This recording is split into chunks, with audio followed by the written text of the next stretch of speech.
ஆடியன்ஸோட reach increase பண்றதுக்கு இந்த 4 ஸ்ட்ராட்டஜிஸை கண்டிப்பா யூஸ் பண்ணுங்க. ஒன்னு, உங்க ரீல்ல வாட்டர் மார்க் ஆர் லோகோஸ் எப்பவுமே ஆட் பண்ணாதீங்க. அது உங்க ரீச் ரொம்பவே கீழே எடுத்துட்டு வரும். செகண்ட், முன்னாடி வந்து ரீல்ஸ் மேக்ஸிமம் 90 செகண்ட்ஸ் தான் இருந்துச்சு. இப்போ 180 செகண்ட்ஸ் இருக்கு. விச் மீன்ஸ் ரீல்ஸோட சைஸ் வந்து இன்க்ரீஸ் ஆறத இன்ஸ்டாகிராமே ப்ரோமோட் பண்றாங்க. சோ ஐடியலி 45 செகண்ட்ஸ்க்கு ரீல் போடுங்க, பெஸ்டா இருக்கும். மூணாவது, உங்க ரீல் நிறைய பேரை ரீச் பண்ணணும் அப்படின்னா நான் ஃபாலோவர்ஸ் ரீச் பண்றதுக்கு முக்கியமா உங்களுக்கு சேவ்ஸ் அண்ட் ஷேர்ஸ் அதிகமா வேணும்.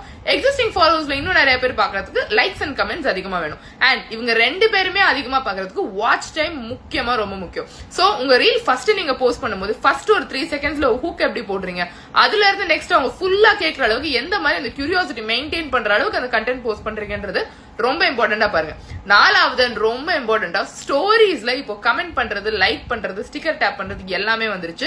அந்த மாதிரி ஃபீச்சர்ஸ் நீங்க போட்டீங்கன்னா ஸ்டோரியில உங்க ஆடியன்ஸ் என்கேஜ் பண்ணாங்கன்னா உங்க ஸ்டோரி இன்னும் நிறைய பேருக்கு கண்டிப்பா காட்டும். இது எல்லாத்தையும் ஃபாலோ பண்ணுங்க. இந்த மாதிரி இன்னும் நிறைய கத்துக்க தமிழ் ஆண்டர்பிரினர் அகாடமியை ஃபாலோ பண்ணுங்க.